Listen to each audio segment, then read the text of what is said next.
And here's what I've learned, because admittedly, and the reason why I'm bringing this up is because, when I first heard about Agenda 21, right?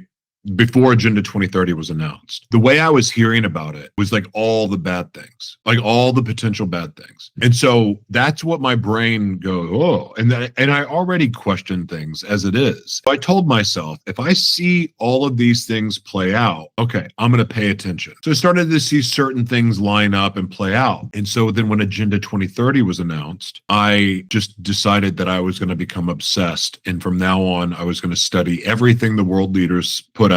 And I've been doing that for 20 years now. And here's what I've learned. It doesn't matter what people have planned.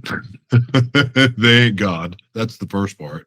The second thing is nothing is ever as bad as they tell us as it's going to be, and it's never as good either. And the last part of this is Agenda 2030 and Agenda 21 are going to do a lot of good for a lot of people in a lot of parts of the world that have not had anything good happen to them from a global governance level, meaning they've been raped and pillaged for their resources, their minerals, and many other things. Innocent lives have been murdered. There's been horrific things that have happened in the name of freedom. And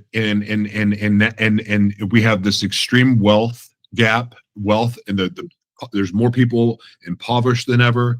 And then there's some super, super elite rich people too.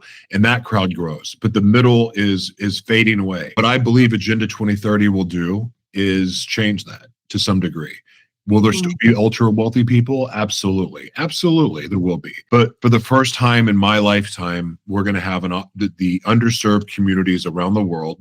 Every form of underserved community is going to have a fair shot at success and a chance to have a life. Yes, you're not going to like all of them, but the fact is there's people that are going to have an opportunity to live a good life for the first time in their lifetime. And I think that's a beautiful thing.